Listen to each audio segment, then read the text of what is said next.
Welcome aboard Imagination Skyway, your guided tour through the worlds of Disney and Imagineering. I'm Matthew Krull, your host on this panoramic journey, and I'm on a mission to better understand the stories and places we love and the people who bring them to life.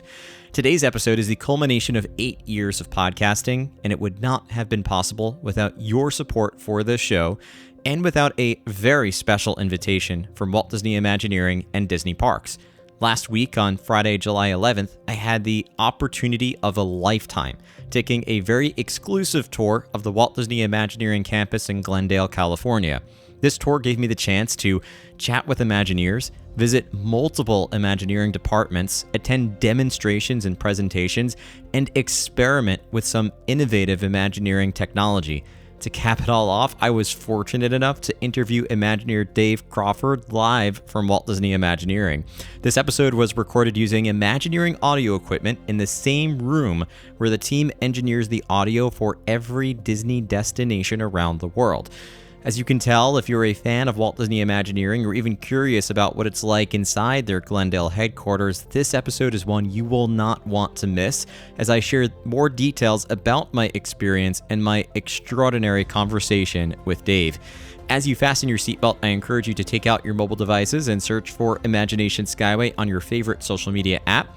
Better yet, if you're looking for ad-free episodes, bonus content, or the ability to comment directly on the podcast, head to patreon.com/imaginationskyway, where you can sign up for a free account or a premium subscription. And if this episode leaves you yearning for a trip to Disney or any other destination, reach out to our partners and sponsors at KMV Travel by visiting kmvtravel.com/skyway. As we begin our journey, please remain seated, keep your hands and arms inside the podcast at all times, and enjoy your journey aboard Imagination Skyway.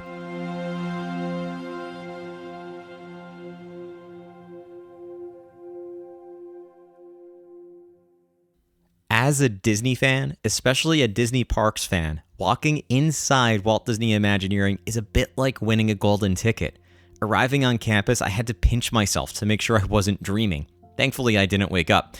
Instead, I graciously received a once-in-a-lifetime look at how the magic gets made, including a walk through a series of creatively designed corridors only the Imagineers could create, a look at iconic artwork and beautiful murals inspired by the Imagineers of the past, a visit to the iconic model shop, a sound-sational park audio demonstration, a dynamic tour of the animation department where the audio animatronics figures come to life, a hands-on demonstration or two at the research and development lab, and a leisurely stroll through the common areas and green spaces. While I couldn't take you all with me on this tour, I can still share some of the key highlights and my main takeaways from that remarkable day, and I am thrilled to take you inside the sound room to hear my interview with Imagineer Dave Crawford, which we'll get to listen to in just a little bit. To start, I'd love to share a bit more about the murals we saw inside 1401 Flower Street, the first stop on our visit. Every Imagineer who walks through these halls is reminded of the Disney legacy and left with a sense of inspiration to start their day. Beyond a display of awards and accolades, including an astonishing quantity of Themed Entertainment Association awards, a digital monorail hallway transports you through the heart of 1401, where you can catch an animated glimpse of some of your favorite Disney park attractions from around the world, all set to a whimsical audio loop of your favorite Disney songs. Walt greets you at the front of the monorail as you head into a series of murals, one celebrating the composers behind the magic, another devoted exclusively to John Hench. Around the corner is another corridor, this one depicting the history of Walt Disney Imagineering, from WED Enterprises to the development of Disneyland, Magic Kingdom, and every Disney park thereafter. At the end of the hallway, there lies a blank wall with a single Marty Sklar quote, reminding Imagineers that, quote, "Life is like a blank sheet of paper. You never know what it can be till you put something on it." It's up to the team to decide what will be next. The next stop on our tour was the model shop, where we got an up-close look at the 1/25th scale model of the brand new Lion King water attraction coming to Disney Adventure World at the Disneyland Paris Resort. As an Imagineering geek, this is where I got really excited, especially as our guide explained that this was the working model for the attraction. Getting an up-close look got me very excited for this brand new water ride, which you all know is based on my favorite Disney film. The model shop also included a closer look at the models for the Star Jumpers from Guardians of the Galaxy Cosmic Rewind, the practical effect from Disneyland's Pirates of the Caribbean where a skeleton transforms into a pirate. That's that hallway or that cavern that goes from the treasure room into the battle sequence. And the scale models for Millennium Falcon Smuggler's Run, Mickey and Minnie's Runaway Railway at Disneyland, and the World of Frozen from Tokyo Disney Sea. Around the corner, we entered a room honoring Blaine Gibson. Here we got an up-close look at hundreds of busts that Blaine and his team created, including the presidents from the Hall of Presidents, a few recognizable ghosts and pirates, and even some familiar faces from the Great Movie Ride. As a podcaster, the next room was perhaps the most inspiring. We entered the sound room, the workshop in which a small team of Imagineers engineer the audio you hear for every attraction, resort, cruise ship, and land around the world. Greg Lotka from Walt Disney Imagineering demonstrated their innovative 3D audio technology. Using the stretching room audio from the Haunted Mansion, Greg demonstrated how several modern Disney attractions use a technology called wave field synthesis, which makes audio sound like it's not coming out of a speaker, but from a particular spot in the room, which could be right next to your ear. It's the technology used on the Haunted Mansion and Flight of Passage in Walt Disney World, and having witnessed it in a quiet room, the physics and engineering are astounding. It was as if the ghost host was whispering in my ear and floating around the room. Beyond the audio room, our next stop was the animation department, where we got to see and even play with some audio animatronic technology. We learned how audio animatronic technology began at Disney and how it has evolved, especially with the advancement of digital technology. We then got to play with prototype models of Rocket from Guardians of the Galaxy Mission Breakout and Lieutenant Beck from Star Wars Rise of the Resistance. And we had the chance to touch and feel silicone samples from the Davy Jones audio animatronic figure found in Pirates of the Caribbean Battle for the Sunken Treasure at Shanghai Disneyland. From there, we headed to the research and development department, and this is where it got really cool because we soon were greeted by Lanny Smoot, who gave us an incredible demonstration of his hollow tile floor technology. The implications are incredible, giving the Imagineers the chance to walk or ride through their designs with VR technology. Lanny also demonstrated how the hollow tile floor could be used for gaming. While Lanny didn't tell us exactly how this might be used, it left my imagination running with ideas for how this might be implemented around the world. And I was particularly excited to actually get to touch and feel one of the pieces of the hollow tile floor to give us a better idea of how it was constructed. Nearby, we had the chance to see the realistic lightsaber that Josh D'Amaro demonstrated at D23. You might all remember this one. It's the one that extends from and it retracts into its hilt at the push of a button. The moment that followed was truly every Star Wars fan's dream come true, mine included. Each of us was invited to actually hold and activate the lightsaber. Nothing could have prepared me for that moment, and I posted the video on Instagram and Facebook if you want to take a look at the genuine smile that crossed my face. It was the closest I have ever come to feeling like a Jedi.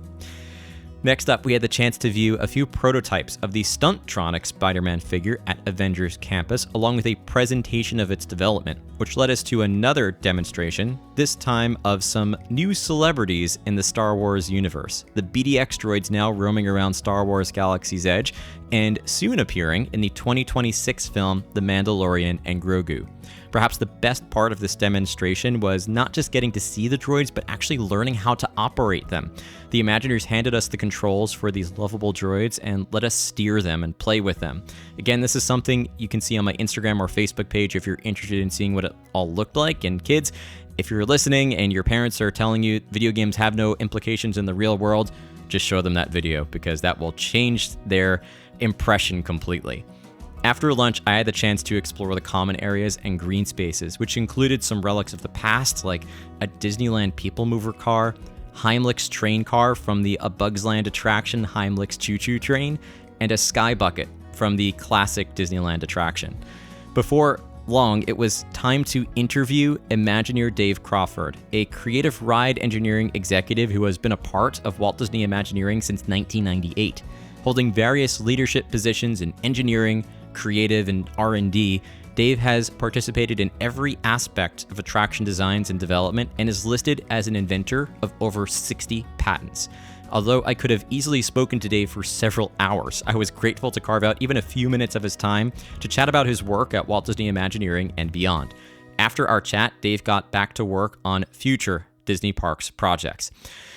Before we turn to the interview with Dave, I want to first summarize my thoughts about my visit. While I'm a lifelong Disney fan, a kid who studied Imagineering books and studied every single aspect of the Disney parks on my countless visits over the years, it seems almost cliche to say it was a dream come true.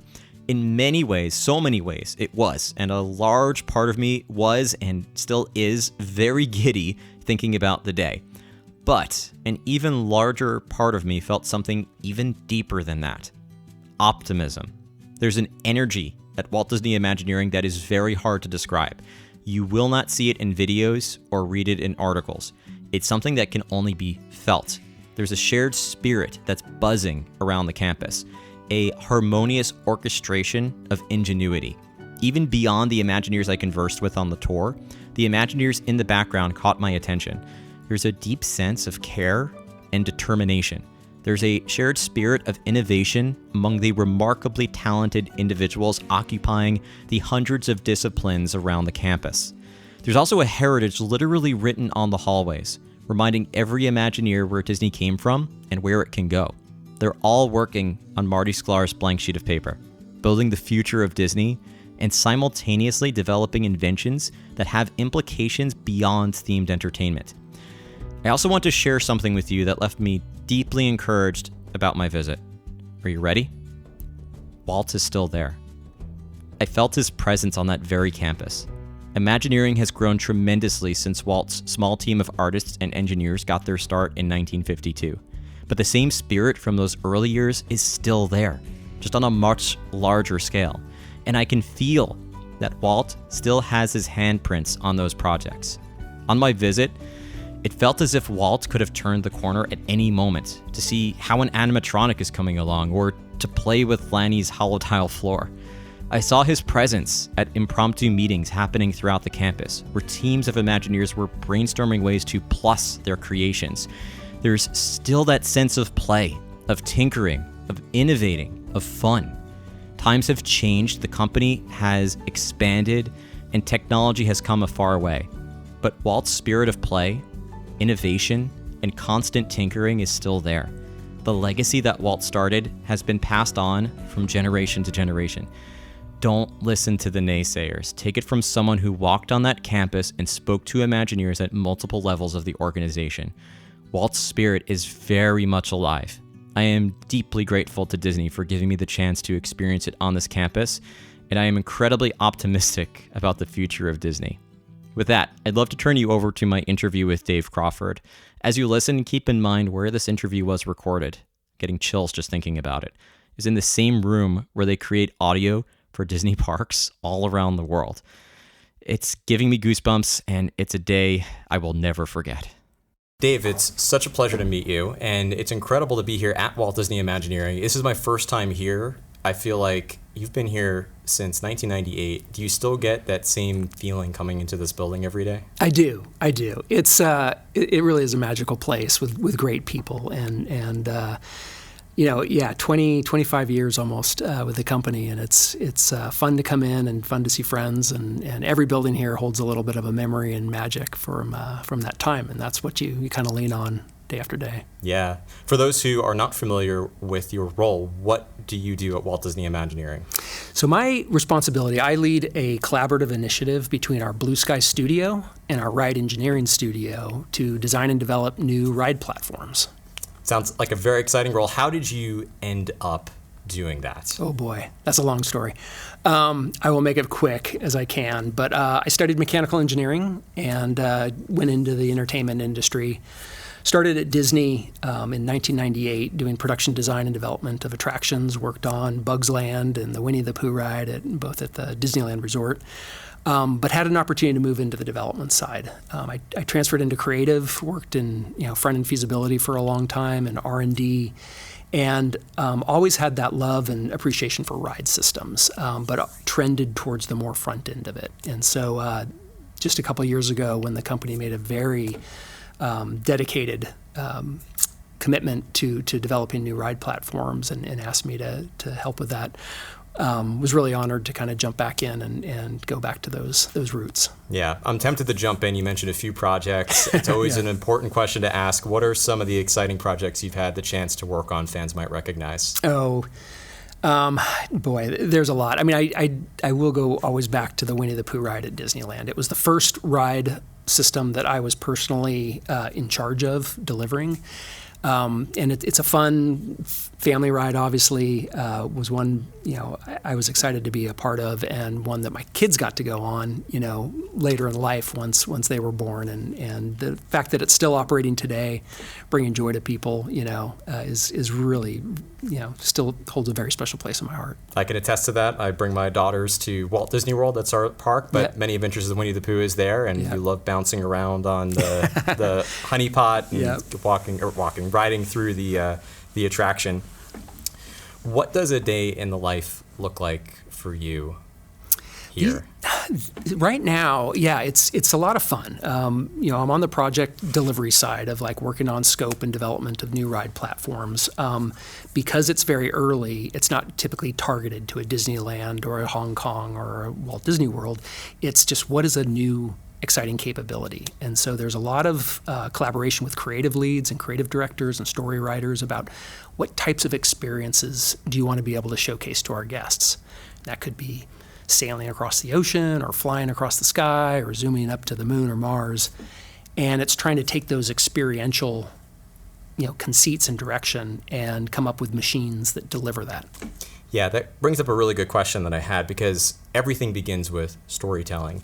And I'm curious how you marry the story of an attraction or an experience to a ride system, and especially if you choose to tell it with a classic ride system that's in existence, or a modified version of that, or an entirely different ride system that is yet to exist. Yeah, it's, story drives the decision making, right, in all instances. And so where a product exists that we can leverage that delivers the experience we want, great.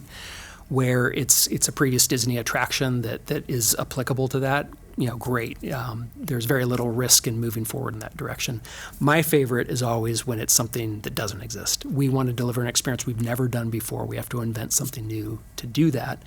And that's always the fun and excitement is what are the challenges, what are the unknowns, how do we do this within our operational environment, which is really challenging for engineered systems. Is there a particular ride system that's most special to you that you've had the chance to invent from scratch? There are parts and pieces of lots of different ones. I'll say one of the ones I'm really most proud of, the development process we followed was the Seven Dwarfs Mine Train. Mm-hmm. Worked on this with a fantastic friend and collaborator, Derek Howard, who very early, we were coming up with this idea for how to kind of move guests in this new and unique way. And, no technical risk with roller coasters, no technical risk with swinging guest compartments, but putting them together was kind of new and different. So came up with a very early prototype that was basically a swinging carriage in the back of a pickup truck that we drove around for 3 or 4 weeks in a parking lot, putting creative executives and story writers in it to say, what do you think? Is this fun? Is it not fun? Is it making you sick? That was the biggest question. Of course. And everyone, pretty much loved it, and we fine-tuned it a little bit, but that eventually became the Seven Dwarfs Mine Train that is just a fantastic ride in both Shanghai and Walt Disney World. Yeah, I know you've worked on, I think it's every Disney park around the world, or every Disney something resort on every world. Disney park. Is there a particular park or resort that is most special to you, or that is your favorite? I love them all. I mean, honestly, I think Disneyland will always, be the first child, of course. I guess, for all of us. But for me particularly, growing up in California, going to Disneyland as a kid, every year on road trips with my parents, it feels like what I've always kept in my head is Disney. Yeah. Now, you bring up Disneyland. That's the only park that Walt, of course, got to physically walk in. I know he walked in Florida, but not quite when the park was built. If you could take Walt Disney to any attraction that he did not experience, because I'm going to throw that caveat in there, which one do you think he would enjoy the most, or that you would enjoy to take him to the most? I think I'll say I will enjoy, because that's the only thing I can do. Yeah. Rise of the Resistance. I think it is. That is one of my most favorite, experiences, just for the immersion, the storytelling. You are there, physically going through that. And I think my favorite, whether it's Walt or my wife or anybody, is just watching them go through that experience and just not believing what's happening to them. And so I love that. I like the really immersive approach we're taking from things on Avatar and Star Wars and other types of immersive lands, where you can really suspend your disbelief that you're in this, that you are part of the story and interacting with these characters. It's truly raised the bar, I think, for experiential storytelling at Disney. It's definitely one of my favorite attractions as well. Cool. Now, I know part of the process is not just designing, but also then turning over the attraction that you've built to the operations team. What does that process look like, and how do you ensure for a successful, not only opening day, but continued operation of that experience? Yeah, that's a great question, because a lot of times as Imagineers, we're very focused on designing, developing, and delivering that thing, and then we walk away and kind of, good luck with that. Yeah. That doesn't work from a business standpoint, for the company. And so it's critically important that we partner with our operators, our maintenance teams, everyone that has to live with these products after we, go on to something else, that it works, that it's successful, and that it meets expectations. And so there is a very long overlap. They're involved very early in the process, helping us make decisions about those things.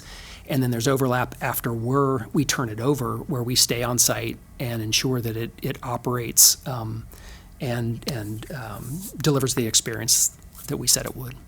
Now, I know that you not only worked at Disney, but you spent a stint at Virgin Galactic, which is an exciting place to work. Did you notice any overlaps between those two roles? A lot, actually. It was a great opportunity for me of growth and learning, and my first step out of the entertainment industry in my career. And a lot of people ask the question, like, "Oh, that must have been so weird and so different." I'm like, I was still working on a ride. Yeah. and honestly, in my mind, there are obviously differences, but the approach you take towards delivering a life safety prototypical transportation system for the general public is very similar. You want to make sure it's reliable, it's maintainable, and that the experience is like no other. And I think Virgin Galactic's approach to doing what they do is very experiential, based and driven, and that's what really attracted me to that company. And it was a really exciting time. I learned a lot about things like aerodynamics and hybrid rocket motors, and these engineering principles that we don't get to play around a lot with here at Imagineering. Yeah, a very exciting role, to say the least. Yeah. Thinking about your career, I know a big legacy at Imagineering is continuing the legacy of Disney and Imagineering. So what role did mentorship play for you early on, and how do you think about mentorship today? There are few things as important as mentorship and advocacy. Having people that mentor, develop you, and then advocate for you. Those are critical. It was instrumental in my career at the earliest point when I was trying to figure out what I wanted to do with this engineering degree, which honestly I didn't know. I'd studied engineering, I had an engineering degree, and I was like, oh no, what now? And my initial thought was to go into movie special effects. And that seemed, fun and exciting. And I'd grown up on Star Wars, so hey, practical, special effects would be cool. Unfortunately, for everyone that knows our history, in the mid-'90s when I graduated, this small company called Pixar started and just wiped out all the special effects jobs for mechanical engineers. Yeah. So it was a mentor that kind of steered me towards theme parks and themed entertainment. And maybe I would have made the pivot on my own, but it definitely helped me get my feet under me at kind of an instrumental time and in the right direction, and so glad I did. Yeah, and a big question a lot of my listeners wanted me to ask you is advice for aspiring engineers who are looking to break into this field?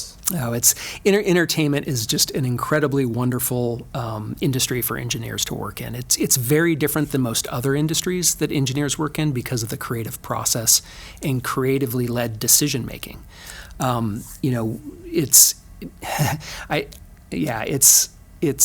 very unique in that we are there kind of in service of the creative intent and the story that we're trying to deliver. And so it's not always about the most optimized, most efficient solution. It's about what delivers on the form that we're trying to do. So I think the things that people can do to prepare themselves, it's get comfortable with the unknown, get comfortable with trying and failing, get comfortable with iterating your way to success, and really try and learn and understand your audience. When I'm trying to move a new ride forward, I don't talk in technical terms about G-forces and 3 feet per second speeds. I talk about what it does emotionally. We want this attraction to be able to allow people to fly across the ocean and feel these amazing feelings, because that's what resonates with our decision makers. So communication's critically important, iteration, and passion for what you're doing. That's a great response. And Dave, my last question for you is, as we're thinking about the future, I don't want you to give any secrets away for things that you might be working on, but how are you thinking about the future of experiences at Disney or across the broader entertainment industry? What's on your radar for things that are exciting or new? I think there's a lot to be excited about, and obviously Disney is growing just incredibly right now between some of the announcements about Abu Dhabi and park expansions across the world, and that's given us a lot of space to try new things and deliver on those. Personally, I think the big opportunities are in personalization of the experience. As you and I'm sure your listeners know, we put a lot of people per hour through our experiences, and we want it to be special, we want it to be meaningful, and we want it to be personal. And so where we can take advantage of new technologies that are emerging right now to understand more about our guests, who they are, what they're doing, what they want, and react to that, I think that's going to be really powerful. I'm looking forward to all of it, all the projects that are coming up in the next, not just 10 years, but beyond that. And I can't wait to see more of what you have in store. So Dave, thanks so much for joining me today. Awesome. Thank you, Matt.